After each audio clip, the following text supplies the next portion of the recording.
están? Buena jornada para todos. ¿Cómo les va? En Cuba se hace el encuentro antiimperialista mundial de solidaridad con la isla y con las causas justas de nuestros pueblos. Preguntamos, ¿tendrán agenda anti-Trump? Por ahí van las cosas. Hoy viernes tratamos de sumar también un poco más de energía a la habitual terminando ya la semana. En Chile, Donald Trump señala que hay injerencia extranjera detrás de las protestas en Chile. ¿Le creen? Allí entonces el segundo interrogante. Estamos con presencia en Twitter y en Instagram. Puede buscarnos por allí, puede ubicar nuestro usuario, aceptar y pasar a debatir junto a nosotros la multiplicidad de información que se genera, porque no podemos negar que estos últimos tiempos han sido de mucha actividad noticiosa en nuestros pueblos. Vamos a iniciar con el primer tema. Vamos a decir.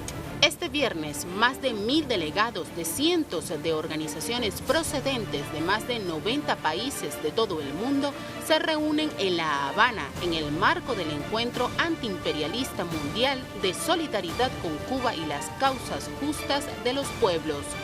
Durante este fin de semana, más de 1.000 delegados buscarán divisar en equipo los retos de la izquierda latinoamericana y caribeña frente a la agenda neoliberal de libre comercio, privatización y aprobación de recursos naturales que impulsa Estados Unidos contra gobiernos progresistas en la región. Los debates buscarán articular acciones y construir la mayor unidad de las fuerzas progresistas fundamentadas en los principios de solidaridad e internacionalismo en defensa de los pueblos. Hoy, en Agenda Abierta, haremos un seguimiento de este evento de solidaridad internacional con Cuba y con el resto de los pueblos. Ya tenemos el cronograma del evento, así que vamos a ver, el acto inaugural será en el Palacio de Convenciones, luego hay una exposición de política exterior de Cuba a cargo de Bruno Rodríguez, que es la máxima autoridad del Ministerio de Relaciones Exteriores del país. Establecimiento de debates que van dirigidos a la adopción de acuerdos que conformen una estrategia que le haga frente a este neoliberalismo que tanto daño nos hace. Luego se va a inaugurar una tribuna antiimperialista. Siempre ese evento, ese espacio es muy fructífero, no solo por la cantidad de temas que se abordan allí, sino por la diversidad también de ponencias, por las opiniones que se levantan, por la energía con la cual los participantes que van a estar reunidos en 25 comités de defensa de la revolución, también los participantes van dando su punto de vista, su pronunciamiento. Fíjense, este encuentro antiimperialista tiene objetivos: fortalecer vínculos entre distintos movimientos para la defensa y la paz en nuestro continente. Busca alternativas de producción, porque el neoliberalismo, los partidos conservadores van dejando su huella de daño en nuestros pueblos. Por lo tanto, están buscando alternativas, estructuración de nuevas opciones ante este panorama que se viene, con instrumentos jurídicos para evitar el saqueo de los bienes de nuestros países. Además, también planean abordar la explotación y la precarización del trabajo en nuestros pueblos. También hay que ponerle un parado, dicen en idioma caribeño, al endeudamiento sujeto al capital transnacional. Como ven, no son tareas fáciles. Van a poner en marcha también políticas ecológicas que busquen solventar la crisis ambiental y, por lo tanto, la crisis alimentaria en nuestros pueblos. A la vez se busca reforzar sistemas democráticos ante el auge militarista en la región, desarrollar campañas de comunicación contra la criminalización y la judicialización de líderes y de grupos políticos en la región. Eso que denuncian en Brasil, eso que denuncian hoy en Ecuador. El uso de carteles de droga como mecanismos de contrainsurgencia también va a ser abordado aquí. Además, se preparan leyes contra los discursos y los hechos, las actuaciones de odio. También vamos a seguir mostrándoles aquí en este encuentro antiimperialista qué otros puntos van a aparecer en agenda. Como ven, tienen un cronograma muy amplio, muy vasto. La figura de la mujer, las comunidades indígenas, campesinas, afrodescendientes, en cargos de responsabilidad social, también hay que ver cómo incluirnos y que quede la letra clara en un documento jurídico. Y ahí este punto que es muy delicado, sobre todo con lo que está pasando en Colombia, que es el asesinato de líderes y lideresas sociales, que también se planea abordar en este evento. Estamos ya con Nayara Tardo, que va a sumar información sobre este día de hoy en la nación cubana. Nayara, cuando quieras, bienvenida. Sí, efectivamente, te saludo desde el Palacio de Convenciones de La Habana, donde se reúnen hoy más de 1000 delegados de movimientos sociales, partidos políticos de izquierda, así como personalidades del mundo intelectual y académico que participan en el Encuentro Internacional de Solidaridad por la Democracia y contra el Neoliberalismo. Un evento que se desarrolla en medio de un escenario creciente de hostilidad de los Estados Unidos contra América Latina, un evento que también tiene lugar en medio de resultados electorales y de levantamientos populares en América Latina, precisamente contra esas políticas neoliberales, y estos serán los temas centrales de este encuentro que tendrá lugar hasta el próximo domingo acá en La Habana. Ahora me acompaña el intelectual cubano Enrique Ubieta, que nos adelantará estos temas y la importancia que tendrá realizar este encuentro acá en La Habana en medio de esa situación en la región. Ubieta, ¿cuáles serán los temas principales del evento y, como comentaba, qué importancia tendrá realizarlo en Cuba en medio del escenario que vive América Latina en estos tiempos? Bueno, Cuba una vez más convoca, ¿no?, a través de la Central de Trabajadores de Cuba, a través del Instituto Cubano de Amistad con los Pueblos, a los movimientos sociales, a los partidos políticos de izquierda, a los intelectuales, para analizar la situación del continente y de alguna manera acordar estrategias comunes, ¿no? Yo creo que esto va a ser muy diverso, un evento muy diverso, donde habrán algunas comisiones dedicadas a analizar la situación de la izquierda actualmente, pero habrán otras que abordarán los temas de los movimientos sociales, la relación con los partidos políticos, la cultura como centro, como actividad que también es decisiva para la izquierda, para el cambio social que necesita América Latina, ¿no? Y la comunicación, por ejemplo, otra esfera de suma importancia en esta unión que requiere las fuerzas progresistas de nuestro continente. La izquierda latinoamericana ha tenido un retroceso en los últimos años, sin embargo, hemos visto un avance en países como Bolivia, el reciente resultado electoral en Argentina y la situación que está viviendo Chile en estos momentos. El evento servirá para trazar estrategias específicas que ayuden a esta situación en la región. Yo creo que es un momento de reflexión importante, es decir, ha habido una ofensiva muy intensa del gobierno norteamericano, del imperialismo estadounidense, para sojuzgar a los pueblos latinoamericanos. Se llegó a decir con una desfachatez tremenda de que había terminado el ciclo de las izquierdas en América Latina, cuando en realidad lo que había ocurrido es la sucesión de un grupo de actos criminales, como golpes de Estado, judiciales, como encarcelamiento de los líderes opositores que iban a ganar evidentemente las elecciones, y el apoderamiento del poder, pero no por la vía realmente democrática. Es decir, los pueblos latinoamericanos, y yo creo que de una manera inesperada para ellos, están demostrando hoy que no existe tal fin del ciclo de las izquierdas, ¿no? Y que no van a soportar, sobre todo esto es muy importante porque no se trata de una cuestión teórica, no van a soportar las medidas neoliberales que quieren implementarse en América Latina. En Chile, después de 30 años de concertación, llamada la concertación democrática, en la que se sucedieron gobiernos aparentemente diversos, pero que siguieron aplicando las mismas políticas neoliberales, el pueblo ha dicho basta. Es extraordinariamente curioso y además ejemplificante cómo ese imperialismo no tiene respuestas para esto. ¿Y dónde las busca? Bueno, tratar de acusar a los gobiernos cubanos y venezolanos de ese tipo de manifestaciones populares, cuando en realidad son genuinos actos de autodefensa de los pueblos que llegan al límite de la tolerancia, ¿no? Existen también, hemos visto el triunfo que ha ocurrido en Argentina. Sabemos que si hoy Lula se postula, ganaría la presidencia de Brasil.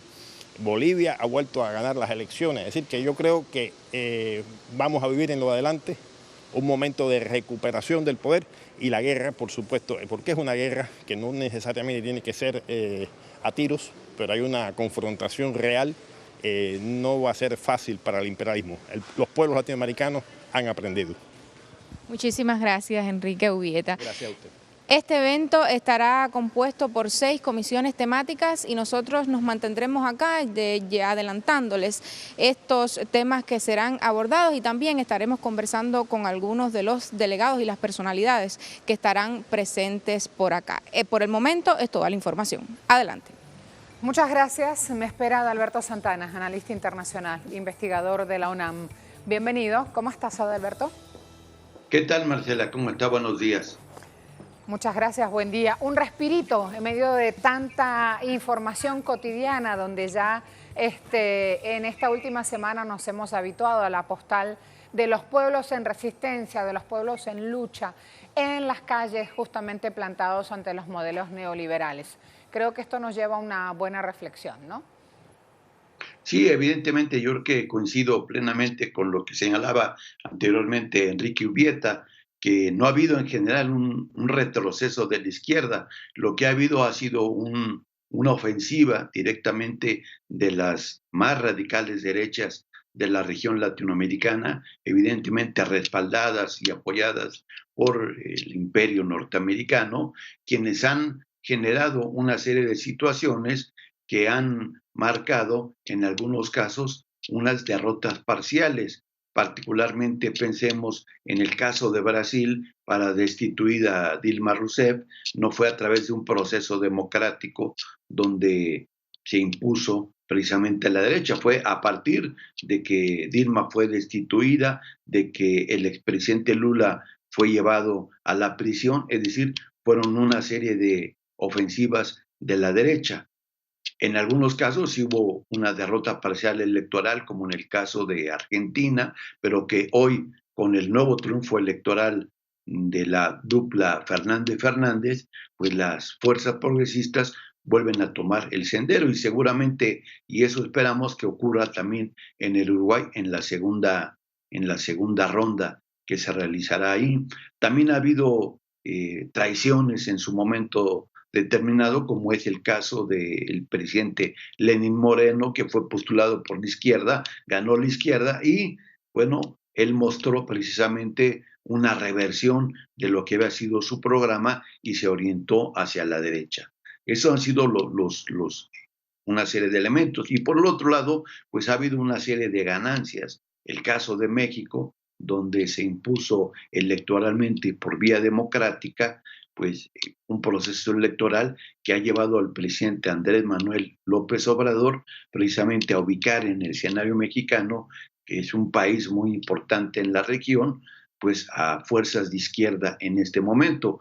Y lo que encontramos en buena medida en el caso mexicano es la derecha narcotraficante, que ha estado también impulsando una serie de acciones en contra del gobierno mexicano y en contra de la población civil. En el caso de Haití, bueno, vemos también la resistencia popular que ahí se ha estado generando, el reciente triunfo del presidente Evo Morales en Bolivia y el impulso que la derecha está agitando para desestabilizar ese escenario. Y ahora la situación de Venezuela, donde vemos mucho más afianzado al presidente Maduro y a las fuerzas que ha llevado adelante el Partido Socialista Unificado de Venezuela y los sectores que incluso opositores hoy se han ya replegado en una posición de conciliación, ¿sí?, con el gobierno del presidente Maduro. De tal manera, y hay otros países de América Latina donde el escenario es menos conocido, pero donde hay fuerzas progresistas. El caso, por ejemplo, de Surinam, en República Dominicana, donde ha habido también una serie de posturas progresistas por el mismo gobierno en cierto momento, sobre todo del expresidente Fernández, que hoy también figura como un posible candidato a la presidencia por una nueva alternativa electoral, ¿no? En el caso de Nicaragua sigue el presidente Daniel Ortega y el movimiento sandinista mostrando una fuerte avance logrado en estos últimos tiempos frente también a ofensivas de la derecha. De tal manera que el escenario latinoamericano sigue ahí presente en las izquierdas y van avanzando sus fuerzas progresistas. Creo que aquí hay un gran tema para diferenciar. El progresismo siente que le va bien cuando efectivamente toma la postura de la silla presidencial. Pero en realidad también hay que hablar de que para que se dé esa llegada del progresismo a una silla presidencial es porque sus temas tienen que haber calado en la base social. ¿Qué quiero decir con esto? Que también sería muy rico y muy sano, que es lo que siento que está pasando ahora, que justamente los temas sociales, caso el aborto en Argentina, un proyecto de ley que recibe en este momento una multitudinaria atención por parte de la sociedad civil, finalmente, cuando están en agenda de los políticos, es cuando aparece justamente una posibilidad de si le sirve o no a tal candidato.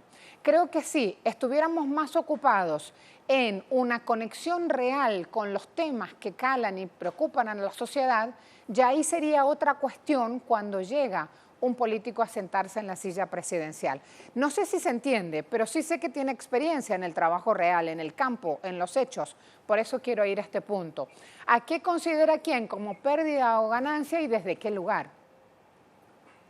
Sí, evidentemente que hay esa serie de situaciones y coyunturas, pero yo también agregaría otra serie de fenómenos que aparecen en este escenario, que vemos que las fuerzas progresistas no tan solo tradicionalmente representan a los sectores más vulnerables, sino también la participación de las capas medias o de las clases medias que de repente son oscilatorias, de repente están con las fuerzas progresistas o de repente dan una serie de cambios hacia posiciones mucho más conservadoras. Y por eso, por ejemplo, el fenómeno actual de Chile, pues vemos un amplio abanico de fuerzas, un amplio abanico de grupos sociales que les expresan hoy en contra del gobierno del presidente Piñera frente a las medidas neoliberales que se han venido gestando desde hace largo tiempo y que hoy suman, ¿sí?, a una serie de actores de distintos grupos sociales, de tal suerte que el presidente Piñera solamente tiene el respaldo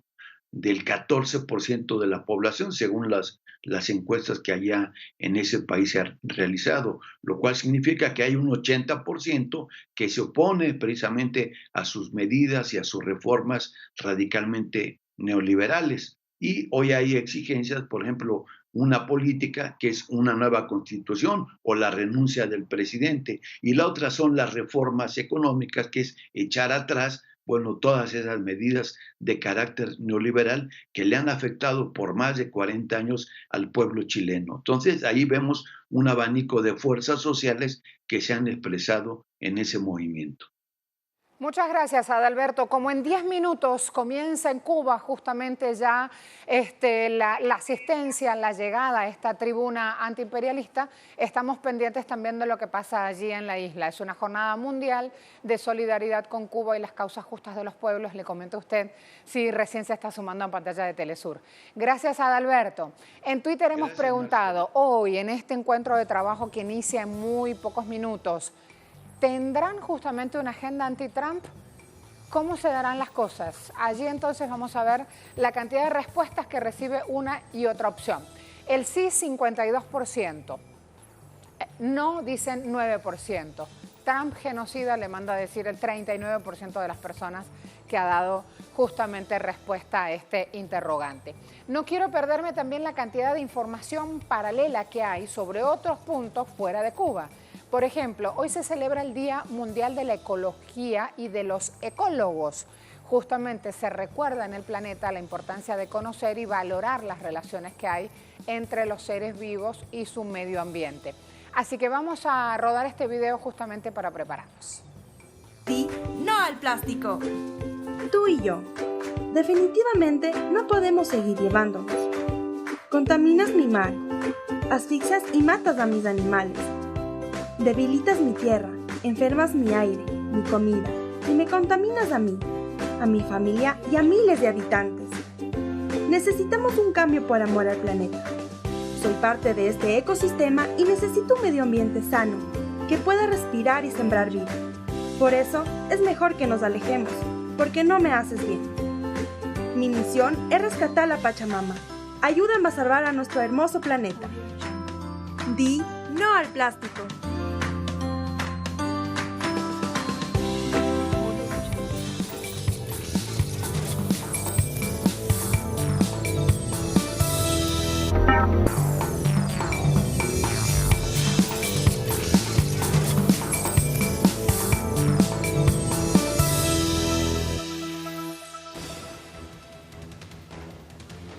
El pueblo chileno persiste en su lucha contra el sistema neoliberal instalado en el país y contra las políticas que el gobierno del presidente Sebastián Piñera pretende fortalecer. Los estudiantes y trabajadores de la educación, quienes iniciaron la revuelta popular, aprovecharon la protesta del jueves para reimpulsar sus exigencias en torno a una educación gratuita y de calidad. Diversas organizaciones y defensores de derechos humanos continúan además en llevar a cabo las denuncias contra la represión de los carabineros y fuerzas militares, que han incrementado su accionar contra la manifestación pacífica. Un amplio sector de la sociedad distribuido en gremios y sectores sociales que exigen la renuncia del presidente Sebastián Piñera aseguraron que continuarán movilizados hasta lograr una gran huelga general. En ese sentido, han advertido las supuestas intenciones de un pequeño grupo de la coalición de la Mesa de la Unidad que pretende instalar una mesa de diálogos con el gobierno, que conllevaría a disminuir la energía de las movilizaciones y el objetivo de las protestas. Esta mañana en Agenda Abierta revisaremos pauta relacionada con las investigaciones de derechos humanos, así como las exigencias de los estudiantes que hoy denuncian la militarización de la educación y la exclusión a ese derecho social.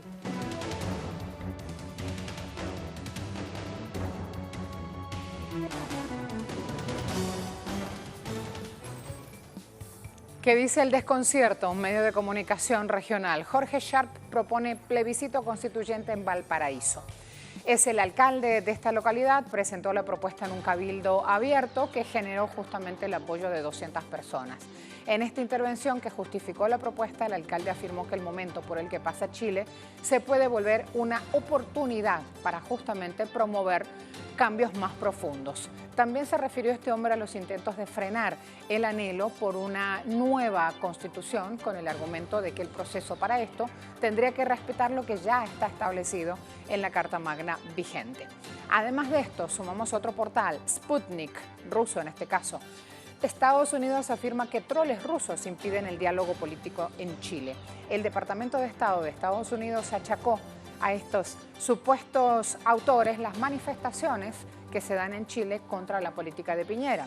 Vemos evidencias claras de que hay gente de Rusia de que se aprovecha de los debates en la sociedad y los tergiversan mediante el troleo en las redes sociales.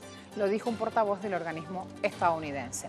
Según el diplomático estadounidense, los rusos buscan profundizar la polarización, inflar el conflicto e interferir en los debates. A raíz de esto es que nosotros en nuestra pregunta en Twitter pusimos como interrogante, ¿usted le cree a Estados Unidos?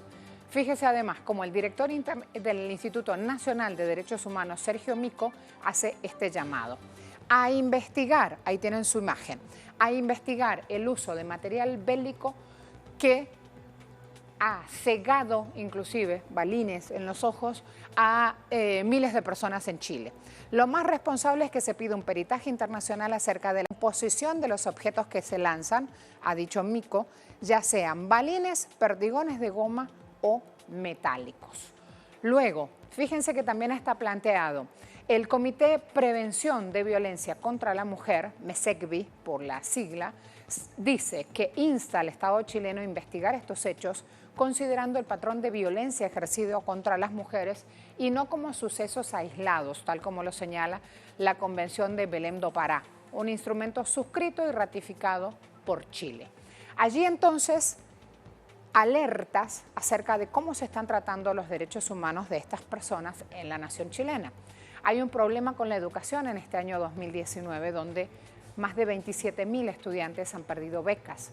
66% de hogares están endeudados por créditos estudiantiles.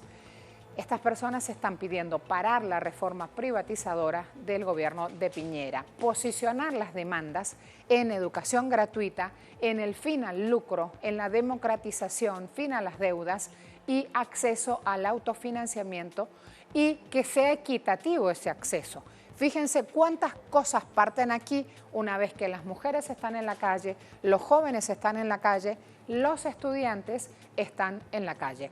Alejandro Kirk nos acerca información acerca de cómo se dan los hechos en Chile en este momento. Bienvenido. Marcela, buen día amigos y amigas de Telesur. Estamos en un día un poco somnoliento. En la mañana de hoy Santiago está tranquilo, como ocurrió también ayer, cuando parecía que nada iba a ocurrir y sin embargo la tarde y la noche se llenaron de actividades. Hoy va a ser lo mismo. Estamos parados aquí frente a la Asociación de los Empleados Fiscales, donde en algunos minutos se inicia una rueda de prensa para que la Mesa de Unidad Social informe sobre el resultado de los miles de cabildos que se han estado realizando toda la semana mediante una metodología establecida por ellos para recoger las impresiones. Cabildos que se han realizado en distintas instancias, sean las plazas, universidades, clubes deportivos, edificios. La iniciativa popular aquí está pujando y la idea es que esto se convierta en el germen democrático de la Asamblea Constituyente sin esperar alguna cosa del aparato institucional, que en realidad lo que está haciendo es tratar de canalizar esta rebelión popular por vías institucionales que son las que quieren mantener el status quo. La Mesa de Unidad Social compone unas 70 organizaciones, las más grandes organizaciones sociales y sindicales. Sin embargo, no abarca todo el espectro de personas que están involucradas en este movimiento, ni pretenden tampoco asumir el liderazgo. Han planteado un pliego inicial que incluye una serie de medidas inmediatas y la convocatoria a una asamblea constituyente, pero han tenido mucho cuidado de no arrogarse la representación de nadie, porque eso sería un error muy grave. Este movimiento se ha desarrollado solo y no necesita por ahora, o no ha necesitado de líderes para autoconvocarse. Y ahí la multiplicidad de aspectos que esto tiene, pues aquí cada uno tiene un agravio que contar. A esta misma hora también, en la sede de Naciones Unidas de la CEPAL, se encuentra nuestra compañera Paola Dragnich cubriendo la reunión de la comisión enviada por la Alta Comisionada de Derechos Humanos con las organizaciones de derechos humanos en Chile para plantear los graves abusos a los derechos humanos que han tenido lugar en el país. Y una actividad que se plantea también muy grande para hoy, a las 5 de la tarde está convocada una nueva marcha. Hay que recordar, tal como lo decía la noticia, que la represión no ha terminado, que la guerra que declaró Piñera al inicio de este movimiento, la guerra a lo que él decía que era un grupo de delincuentes poderosos y organizados, esa guerra continúa, la represión incluso se ha agudizado desde que cambió el intendente de Santiago hace unos días en el esperado y el fiasco que resultó ser el cambio de gabinete. Anoche fueron reprimidas familias enteras que estaban celebrando Halloween en la Plaza Italia. Parece que no se espera que toquen la calle para reprimir. Y hoy ha salido un importante documento que creo que hay que investigar, es que el Ciudadano, el periódico de acá, denuncia que estas tropas que están reprimiendo al pueblo de esta manera que hemos visto, con los atropellos fundamentales a los derechos humanos, fueron entrenadas en la base militar antirrepresiva de fuerzas policiales que funciona en una base de la Armada en la costa chilena cerca de Valparaíso. Esto fue establecido por la Embajada de Estados Unidos con la colaboración del gobierno chileno, el gobierno anterior de Piñera, y mantenido durante todo el gobierno de Michelle Bachelet. Y ahí se entrenan no solo fuerzas represivas chilenas, sino de todo el continente. Trataremos de ir investigando este tema, puesto que la ferocidad con que esto se está realizando recuerda mucho a la forma en que actúan las fuerzas israelíes en Palestina, Marcela. Muchas gracias, Alejandro. Allí nuestro compañero de tareas en las calles de Chile justamente chequeando lo que pasa. Nos sigue acompañando Adalberto Santana, analista internacional. Planteábamos una entrada de tema muy interesante y tiene que ver justamente con las agendas, una vez que se hacen carne desde lo social, desde la lucha popular, cómo se transmiten según la ideología de cada mandatario que asume en una silla presidencial. Sigo con él justamente en este punto, cuando Adalberto, Trump esta vez usa lo mismo que usan, el mismo argumento que usan contra él, y es Rusia o algún agente externo está operando en Chile.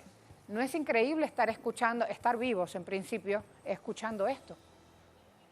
Sí, en efecto, lo que ocurre, y esto sería mi interpretación, es que en el caso chileno, el presidente Piñera, pues no quiere, igual pasó en Ecuador con Lenín Moreno, no asumen una responsabilidad en haber gestado una serie de descontentos que se manifestaron a través de una gran movilización popular, ¿sí? De un ascenso del movimiento de masas en esos países y de resistencia ante esas políticas neoliberales. ¿Y a qué le atribuyen en su lógica y en su explicación? A factores externos y no a las condiciones internas que ellos mismos han propiciado para estallamientos sociales. Y entonces Lenín Moreno en su momento, ¿sí?, acusó que quienes estaban dirigiendo y fomentando todo este movimiento era el gobierno de Venezuela, el expresidente Correa, o que está en Bélgica, o al gobierno de Cuba, ¿sí?, como factores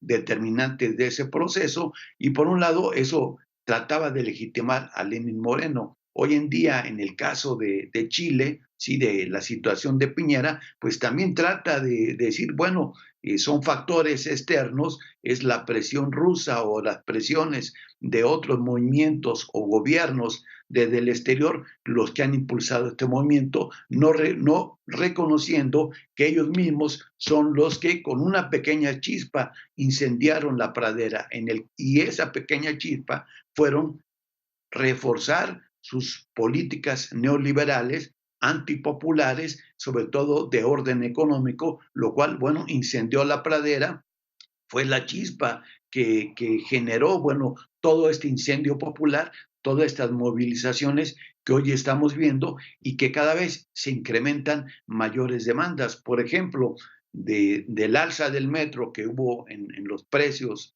en las horas pico del metro de Santiago de Chile, pues se ha llegado hoy en día a establecer una reforma profunda que implicaría un nuevo orden constitucional, lo cual implicaría que de llevarse a cabo por todas las fuerzas políticas y sociales, replantearía un nuevo orden del Estado chileno. Entonces, una pequeña cosa que parecía insignificante fue lo que estableció todo un movimiento popular y que hoy se sigue desarrollando y gestando.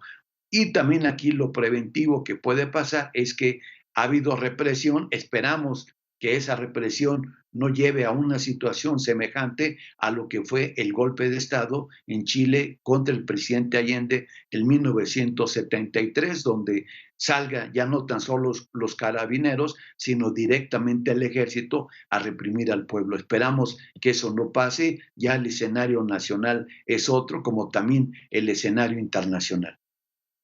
Hay aquí un punto que es importante de visibilizar justamente a raíz de las luchas surgidas en el terreno en Chile. Una de las exigencias, un clamor largo, 30 años, es cambiar la Carta Magna del país. ¿Cree que esto efectivamente va a ser recogido por las fuerzas adversas a Piñera, ahora sea cual fuera su ideología política, para transformarlo en una realidad, o finalmente, como siempre se ha hecho hasta ahora, quedará en un pacto entre políticos y en punto suspensivo o falta de aplicación desde los hechos o desde la realidad?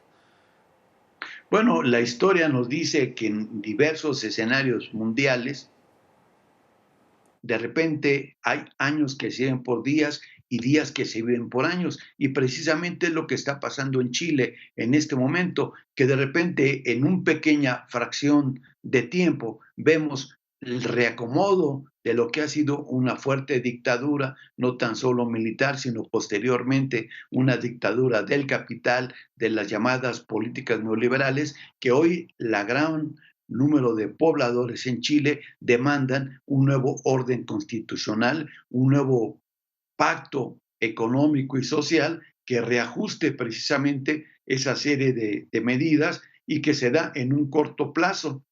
Ahora, ¿hasta dónde va a durar este corto plazo? Bueno, va a depender de la correlación de fuerzas. Precisamente el día de hoy esperemos que se genere de nueva cuenta una gran movilización semejante a aquella que reunió a más de 1 millón de personas, lo cual pondría en un serio aprieto al presidente Piñera, teniendo dos posibilidades: o una mayor represión que sería muy grave y muy sangrienta frente al escenario internacional que hoy se presenta, o bien que tenga que ceder a todas esas demandas o llegar a su renuncia por la incapacidad de poder resolver la crisis que hoy se está viviendo en Chile, lo cual marcaría, bueno, un nuevo periodo de transición que se diera en ese país sudamericano. ¿Por qué me habla de transición, que es un término sumamente interesante para ser utilizado en este caso, Adalberto? Pues sí, porque la correlación de fuerzas puede seguir aumentando en términos de los sectores populares y ya el gobierno de Piñera esté agotado y no tenga la posibilidad de encontrar una vía de solución a los problemas, ya sea porque su ideología, sus intereses ya no representan los de un modelo que hoy podría tener continuidad y tendría que darse una gran movilización y una impugnación a ese gobierno que lo llevara a estar incapacitado ya para hacer esa transición y entonces aparecerían nuevas fuerzas que podrían ser el Parlamento, los partidos políticos o los sectores sociales que establecieran precisamente una nueva forma de gobierno en un periodo corto para llegar a un nuevo periodo electoral o bien establecerse nuevas formas inéditas que ni el mismo pueblo chileno en este mismo momento podría tenerlas claramente identificadas, pero que sí marcaran un cambio cualitativo respecto a lo que ha sido hasta este momento el modelo neoliberal chileno. Gracias, profesor, que siga muy bien. Gracias a usted, Marcela. Adalberto Santana nos acompañó en el análisis, acompañó porque ya lo finalizamos, él es investigador de la UNAM. Hemos preguntado en Twitter si le cree a Trump cuando señala que hay injerencia extranjera detrás de las protestas en Chile. Sí dice 11%, no dice 55%. Trump genocida le manda a decir el 34% de las personas que dieron respuesta a este interrogante. Tenemos presencia en Twitter y en Instagram. Estén atentos. Se vienen los temas económicos a esta hora en nuestra pantalla. Así está planteado ya este punto también, donde es importante revisar hasta ahora lo que nos pasa.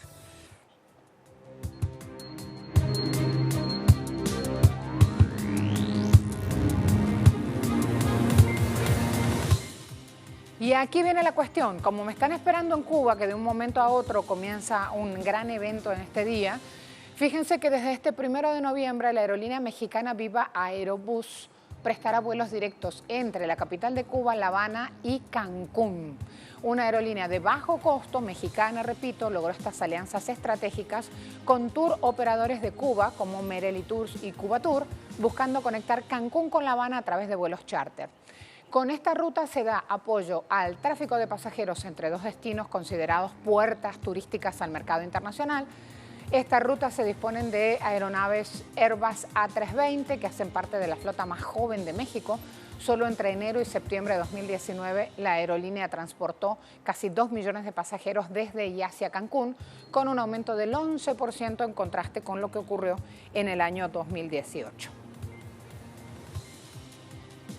Y además hay una empresa que se llama Fomento de Construcción y Contratas que está colaborando con la Justicia de Panamá buscando aclarar si sus directivos recibieron pago de comisiones para levantar obras de 2 líneas del metro y la ciudad de Salud.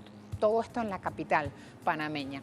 La constructora se pronunció desde que supo esta investigación, allí mismo se puso a la orden, se habrían fugado más de 82 millones de euros en blanqueos de capitales y transacciones internacionales.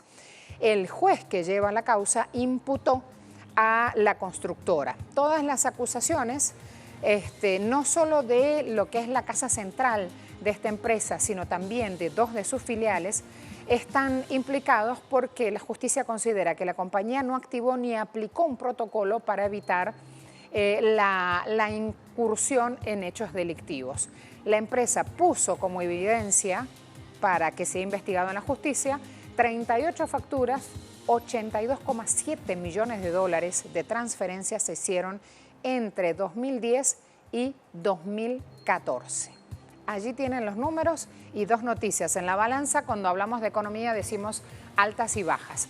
Además, hay un hecho muy importante que señalo hasta ahora. Hace 4 minutos nada más el presidente electo de Argentina, con un lenguaje liso y llano en Twitter, le manda a decir esto a Marcos Peña, que es el jefe de gabinete de Argentina, el jefe de gabinete de Mauricio Macri. Le dice Alberto Fernández, agradecería que Marcos Peña deje de gastar los pocos dólares que todavía no dilapidaron en instalar noticias falsas por las redes. También agradecería a ciertos medios no prestarse a las fake news. Estoy muy bien y trabajando para ordenar el caos que nos dejan. Gracias. ¿Por qué Alberto Fernández dice esto? Y recalco lo importante. Dice, estoy muy bien de salud.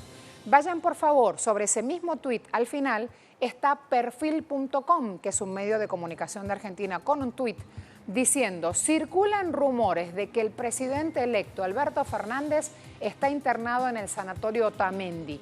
Su entorno los desmintió. Señores, queda totalmente desmentido esto por el propio presidente electo de Argentina. No está internado en ningún sanatorio, en ningún hospital, en ninguna clínica de salud. Está diciendo, vamos por favor al tuit de Alberto Fernández, que solo hace 4 minutos lo puso en red social Twitter, diciendo, estoy bien, estoy trabajando para ordenar el caos que nos dejaron. Pausa rápida, aclaradas las cosas, aquí los espero.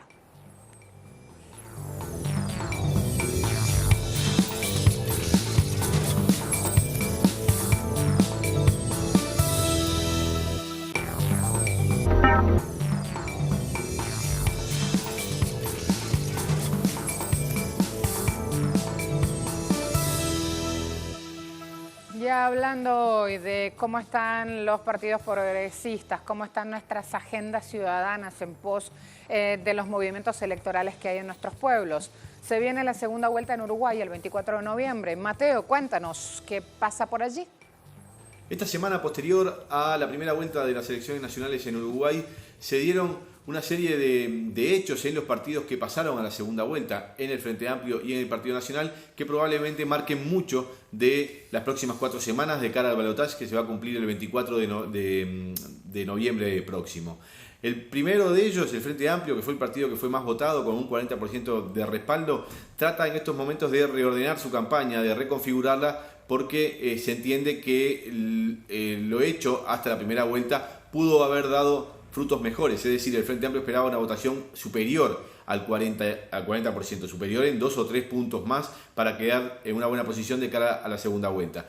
Es así que se decidió de parte del Frente Amplio asumir el rol protagónico en la campaña electoral de cara a esta segunda vuelta y se colocó allí en el comando de campaña a el intendente de Canelones, Yamandú Orsi, una persona que tiene un muy buen vínculo con el interior del país, donde el Frente Amplio perdió muchos votos en esta pasada elección, y también pretende que con esta incorporación de Orsi se llegue a una cercanía importante con el expresidente José Mujica, que va a tomar un rol más protagónico aún en esta campaña electoral. Y por el lado del Partido Nacional, que es el otro partido que pasó a balotaje, que consiguió un 29% de respaldo, ha tenido en estos días una serie de reuniones con diversos partidos opositores, el más importante de ellos el Partido Colorado, y ha confirmado el apoyo de estos partidos opositores para la segunda vuelta, por lo cual suman bastantes apoyos de cara a esta segunda vuelta. El Frente Amplio lo que tratará es de reforzar el vínculo con la ciudadanía, el vínculo más próximo con los ciudadanos, tratando de que estos no escuchen la voz de los partidos políticos opositores para que voten a la calle Pou, y en cambio lo que hagan sea hacer un balance entre lo que el Frente Amplio propone para un nuevo periodo de gobierno y lo que propone la oposición. Según el Frente Amplio, lo que propone la oposición es un cheque en blanco. No se sabe cuáles son las propuestas de la oposición, pero se lo acerca mucho a las propuestas que han ganado tanto en Brasil como en Argentina, y el Frente Amplio sostiene que del lado del Frente Amplio lo que hay son certezas de que estos 15 años de gobierno se conocen perfectamente cuáles han sido sus logros y que pueden replicarse en los próximos 5 años. Así están las cosas de cara a esta segunda vuelta. Recién se está rearmando todo el proceso que va a continuarse durante estas 4 semanas, así que habrá que esperar entonces 4 semanas más de muchísima campaña electoral para saber quién será el nuevo presidente de los uruguayos. Muchas gracias. En minutos inicia en Cuba una actividad internacional muy interesante que vamos a buscar llevar en pantalla, así que me voy rapidito a Bolivia con 2 minutos para que Freddy Morales nos amplíe cómo están hoy, cómo amaneció Bolivia y cuál es lo último. Freddy, bienvenido, ¿cómo te va? Marcela, buenos días. Buen día. Anoche tuvo lugar un cabildo nacional en la ciudad de La Paz, pero también hubieron cabildos en otras 5 capitales de departamento. Estos cabildos ya están dirigidos por los sectores más radicalizados de la oposición boliviana. Las conclusiones del cabildo de anoche es exigir la renuncia del presidente Evo Morales, convocar a nuevas elecciones con un nuevo tribunal electoral en las que no participe ni Evo Morales ni Álvaro García. También han expresado su rechazo al candidato Carlos Mesa y radicalizar las medidas de presión para precisamente obtener esas exigencias. Un dato adicional que podemos dar sobre la oposición es que se han sumado mineros, trabajadores mineros de la mina estatal, de la mina privada La Chojlla. Lo que implica que por el lado de la oposición hay trabajadores mineros que manejan dinamita y también por el lado de los sectores sociales que apoyan al presidente Evo Morales también está lo mismo. Hay trabajadores mineros movilizados en la ciudad de La Paz que también manejan dinamita, lo que anoche creó unos momentos de incertidumbre y de tensión tras la conclusión de ese cabildo.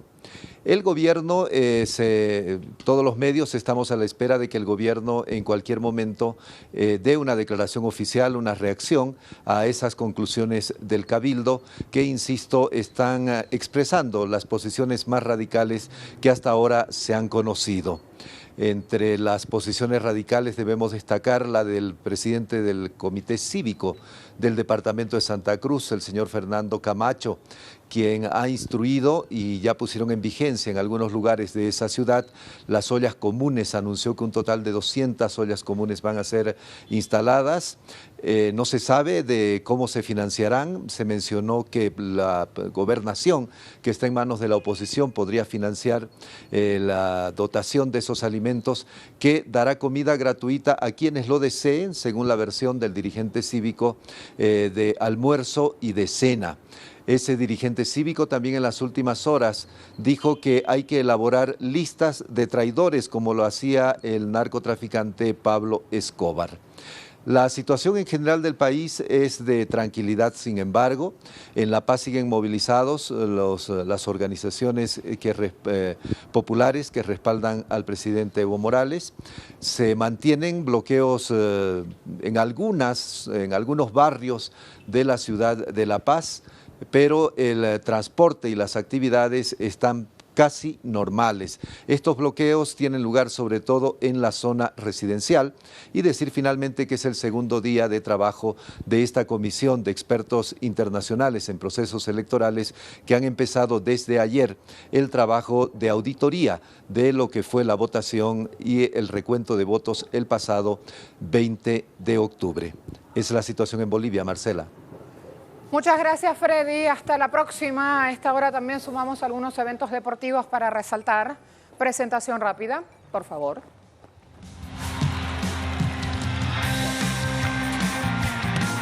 Copa Mundial de Fútbol, categoría sub-17 que se está disputando en Brasil. Jornada de ayer, una goleada esplendorosa, me escriben aquí los muchachos de deportes, de Paraguay ante Islas Salomón, 7-0.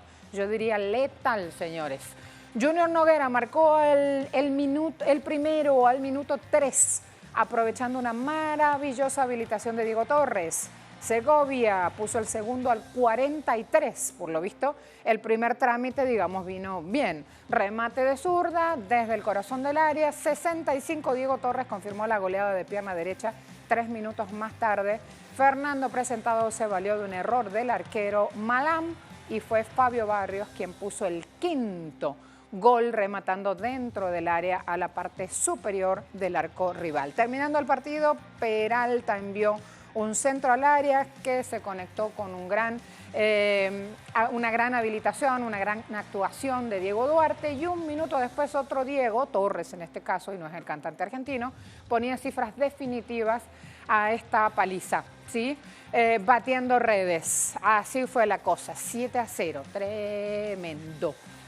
Vamos a otras novedades, otra disciplina, béisbol. En este caso, este jueves, la selección de Cuba derrotó a Brothers Elephants, pizarra de 2-1, siendo este el tercer triunfo en duelos de fogueo para la Premier 12. Un compromiso muy cerrado en el desarrollo. Ambas franquicias mantuvieron una fuerte defensa, pero la tropa del mentor cubano Borroto logró marcar sus carreras en las entradas 2 y 4 para cerrar con 6 hits en total y un error al campo. Por el lado de los Brothers, sumaron 7 hits que fueron insuficientes para evitar la caída. De esta manera, la delegación cubana mantiene un balance de 3 duelos ganados y 1 perdido.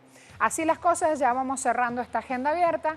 En este caso, la delegación venezolana, con esto cerramos, de taekwondo, una disciplina que me encanta, va a estar presente en los torneos de Croacia y Francia, parte de su preparación clasificatorio continental de Costa Rica. Allí algunas de las imágenes, los representantes Joandri Granado, Virginia Delany y Carolina Fernández conformarán la preparación e intentarán tomar la mayor experiencia que les permita ir en sus próximas competiciones mucho más eventualmente en forma.